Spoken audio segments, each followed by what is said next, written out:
everybody. My name is Antonia Krajina. I'm assistant curator at Campbell House Museum and a member of local arrangements committee.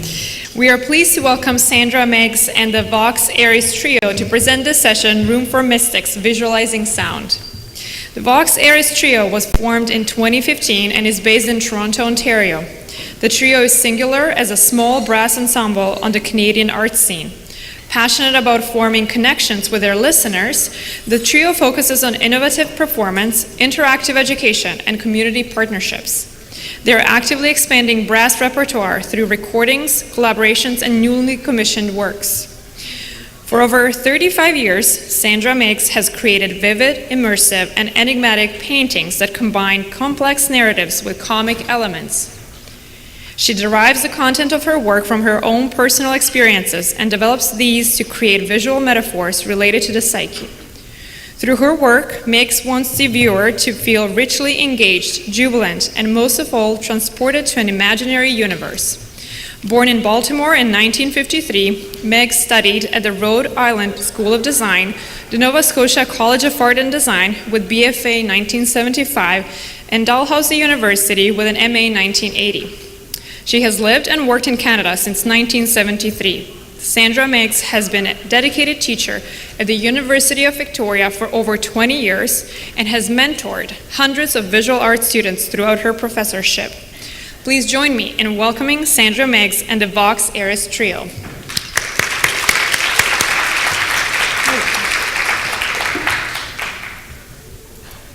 Thank you very much. It's great to be here. We're excited and we're going to wake you up a little bit in a few minutes. How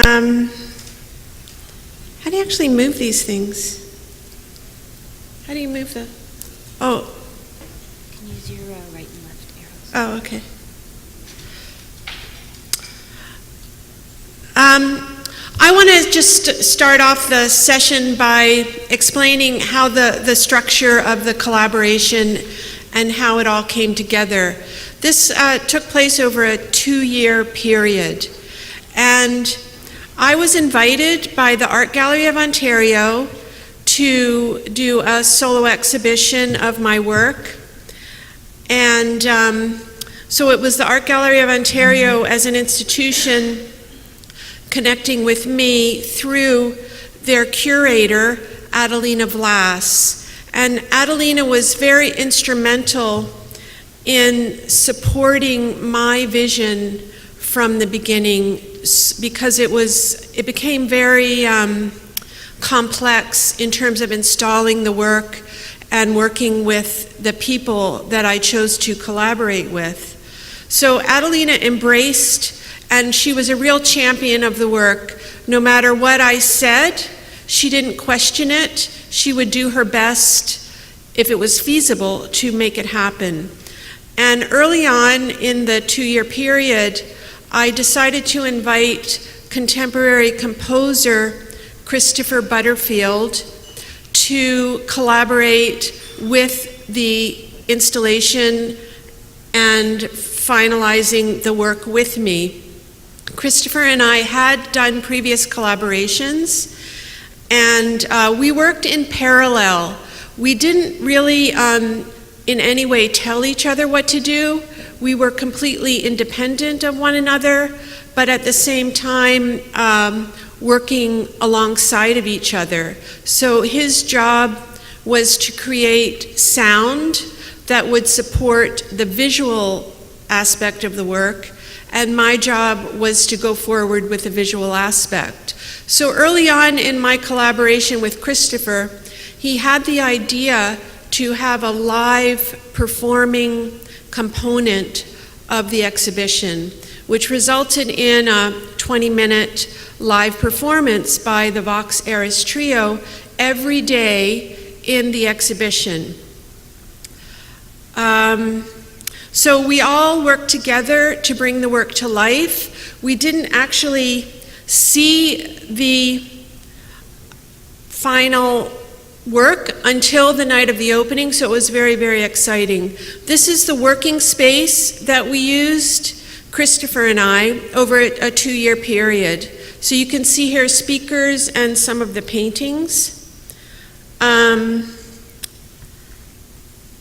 And I just wanted to point out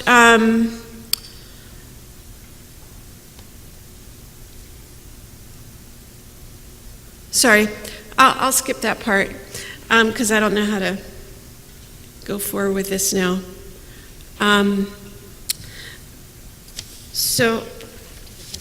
Yeah. So I'll let Vox Aeris Trio take over now.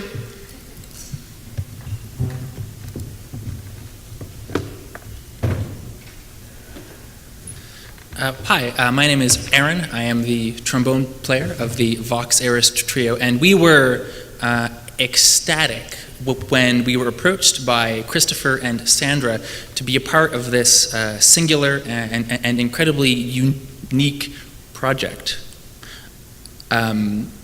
So we were involved from the musical side of things. So we worked mostly with composer Christopher Butterfield on the piece that he had written for us. And you'll get to hear a sample of this piece as we perform it in a moment.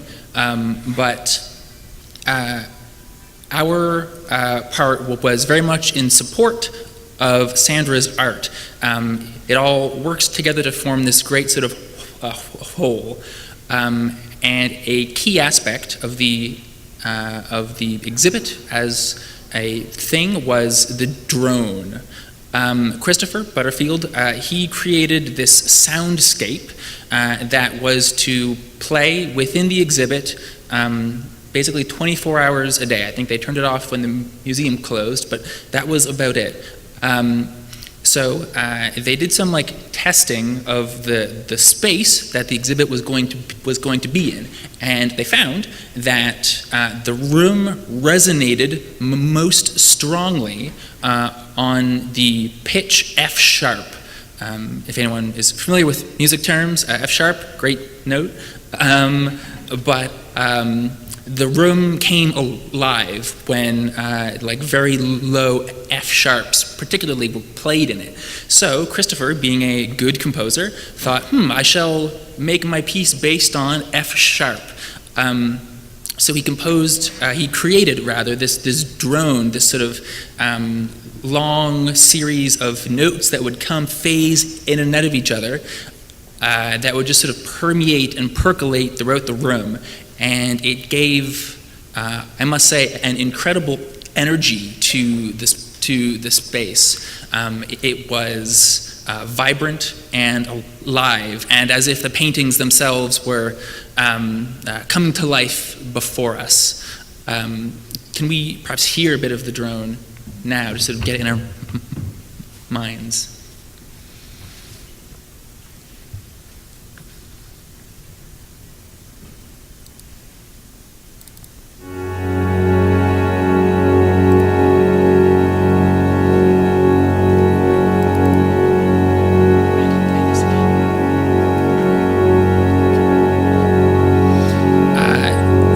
This is the sound that would be playing in the exhibit from when the museum opened to when it would close every single day for 3 months. It permeated the entire third floor of the Ontario Museum, and if you listen to it long enough, it's on a 17-minute loop. It will phase in and out of the various pitches that grow out of this fundamental F sharp at the very bottom. And so the piece that we perform is kind of a special event. We came in once every day at 11:30 a.m. to sort of wake up the exhibit. There was a great sense of it being an event, that we would come in at 11:30. We would perform this 15-minute long fanfare kind of piece based on this drone that you are hearing, and we would, in Sandra and Christopher's words, sort of energize the exhibit for the next 24 hours. And I think you can really think of the drone both as the energy of the exhibit, but also as sort of the echo of our performance continuing to ring throughout the exhibit and bringing it to life. so very key to the entire experience. Shall we do our deed?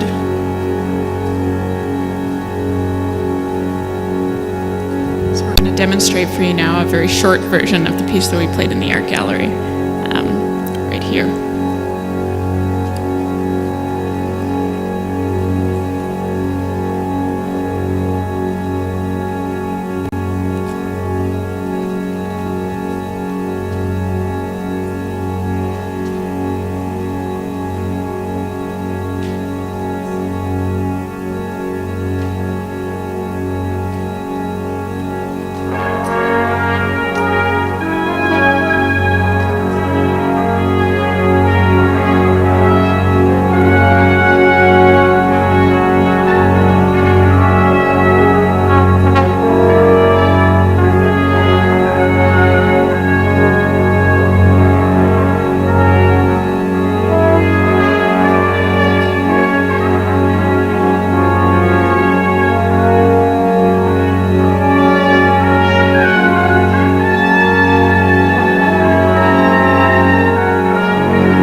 So I'm going to show you a short video now of how it looked actually in the gallery.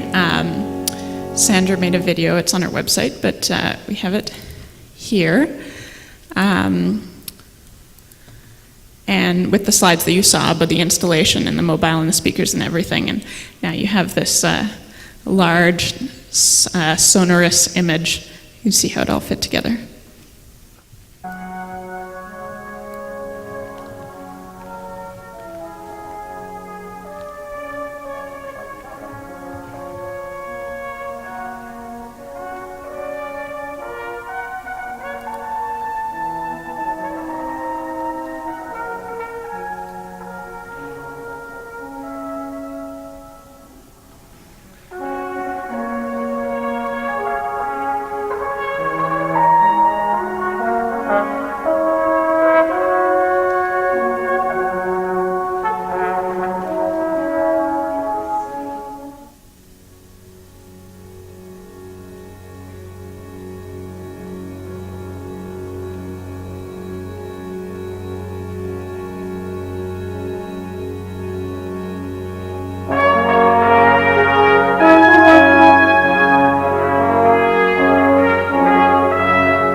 Cut it short like that. I just want to have time for the actual information. So we did this. Sorry, everybody.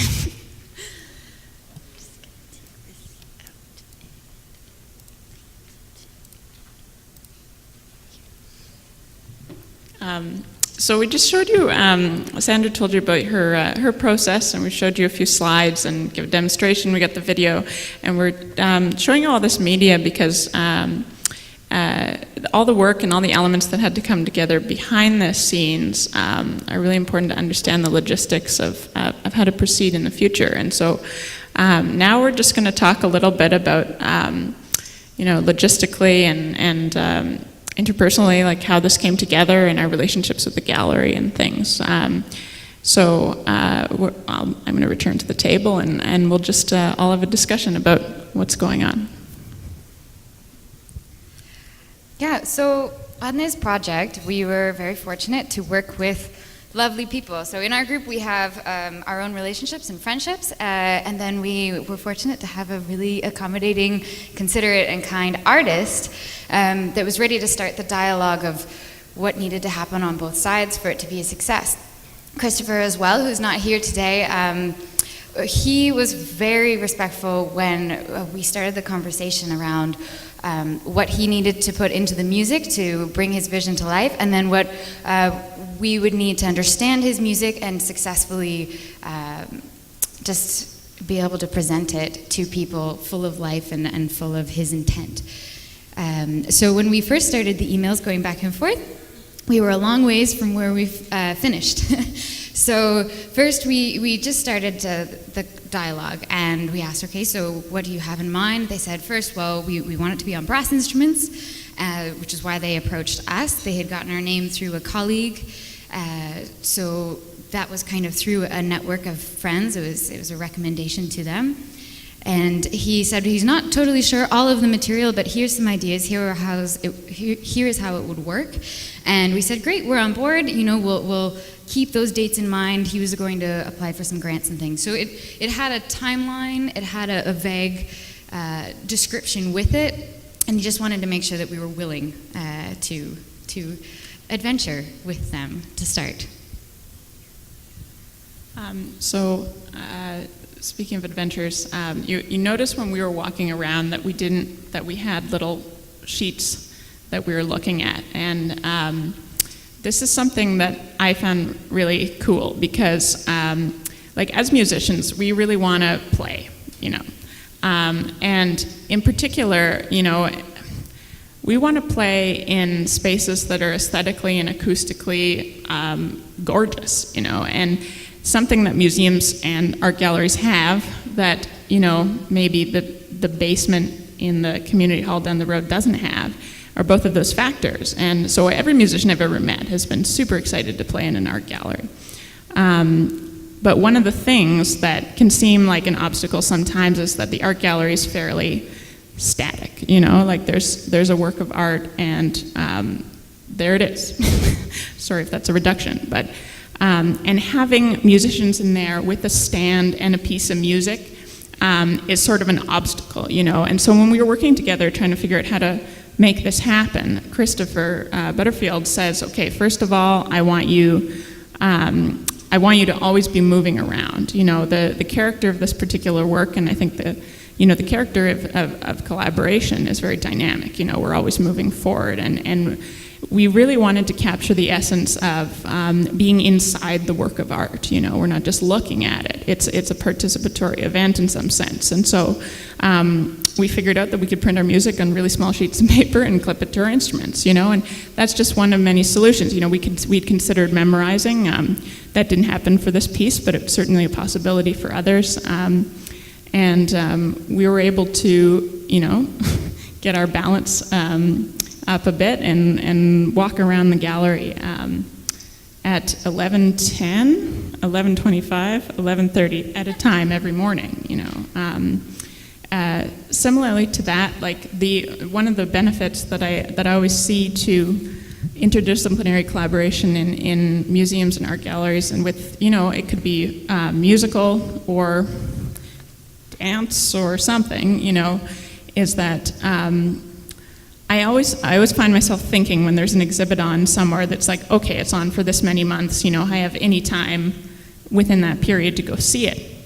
And in a certain sense, this is true for this, the drone is always playing in the room, the drone is always making the room come alive, but having a factor like we're performing at this time every morning, if you're not there, you're not there, and we really found that the public response to this was really, really enthusiastic. It's like, there's a sense of urgency. The art is not just this thing that's always there. The art is like a temporal entity that I have to meet, So those are part of that's some of the benefits and really the exciting parts of this project that I found. And so there were a lot of elements that came together, the movement, the content, as Christopher was literally creating this. It didn't exist before now. It's always fun to work with a living composer. But in this conversation, as you guys know, there's a lot of logistics to cover. There are a lot of details to discuss. And so the way that we managed to pull it all together after a long email chain was we put everything on contracts. So that's one of the logistical elements. When you're working with musicians, it's really great, or with multiple moving parts. Contracts are really important because it helped us define and narrow down exactly what we were doing, exactly what was being asked, and it helped us do a great job fulfilling expectations and making sure that we were giving them exactly what they were looking for. So on the contract side of it, as professional musicians, this was probably our first major interdisciplinary project. So we were in a bit over our heads, and like everyone else, we were figuring it out as we went. So never be afraid if you don't know exactly what it's going to look at the end when you're starting at the beginning. So we reached out for help to figure out some of the technical details. We're members of a union for musicians. They helped give us a guide to best practices and how to set up expectations.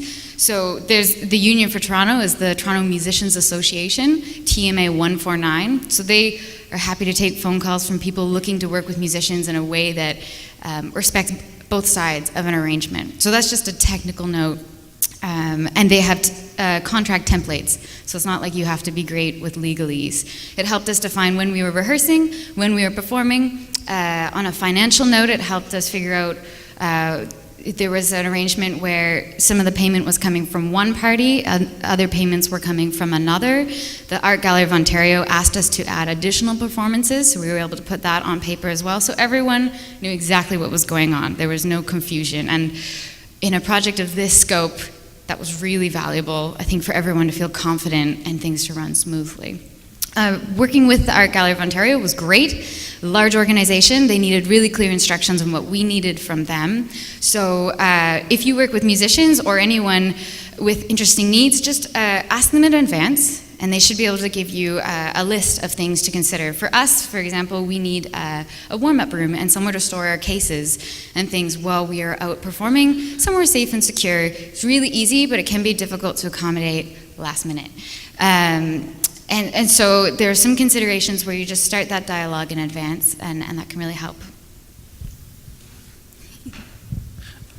Something else, perhaps, a logistical element to consider is also the contracts and legalese surrounding like recording, both audio and visual.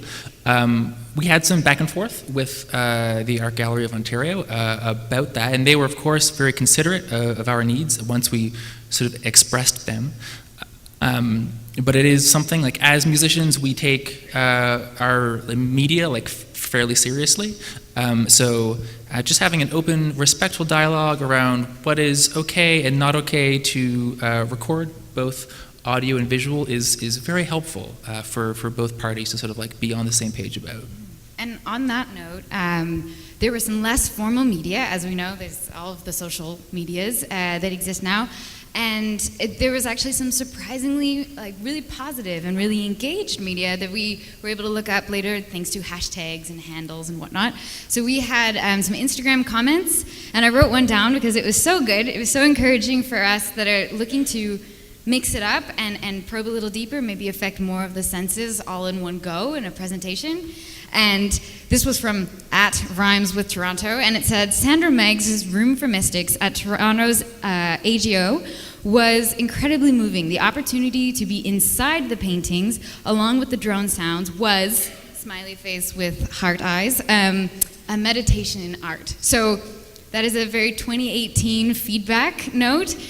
But we were just thrilled, and I remember Christopher Butterfield, the composer, being really ecstatic and surprised at the slightly viral reaction the piece had online, because there was so much to see, there was so much to record, so much to comment on. That was really encouraging for us, because usually we are just producing audio, and to have the opportunity to pair up with a visual which intensified the impact of the presentation was really special for us.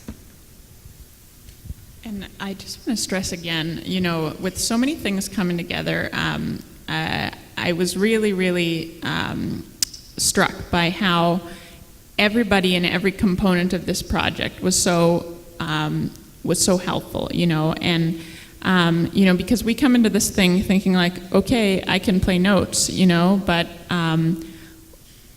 where is that going to lead us, you know? And then Sandra and Christopher come in with their ideas of what wants to happen, and then the art gallery comes in with their like needs, you know? And it can seem a little bit daunting at first. Everybody has this different vocabulary of like what the outcome is, but everybody was so lovely and so easy to work with that we ended up, it ended up being super easy to find the words that we were looking for, you know, and to achieve the ends and the means that we wanted.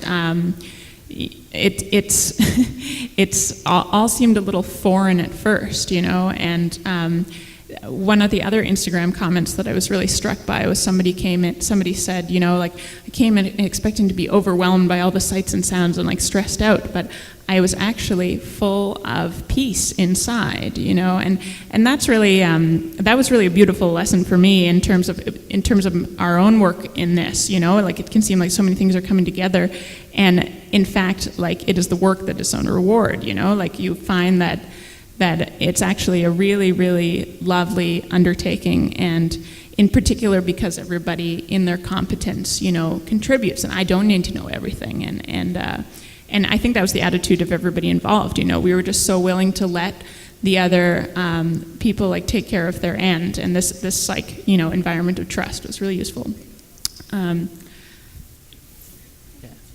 Yeah, so that's about it for us today. It's all our time. Obviously, we are passionate about interdisciplinary projects, so if you have any questions, feel free. I think we'll be around for a few minutes. If there's a break after, please feel free to... Questions, don't we? Now do we have time? No, okay. All right. So find us. Yeah. We're in yellow. Yeah. We will stand out. You can find us also on all the internet, Vox Aeris. If you want to reach out to our email address, voxaeris@gmail.com. We'll be happy to answer any questions you have about best practices for interdisciplinary projects. And SandraMeigs.com.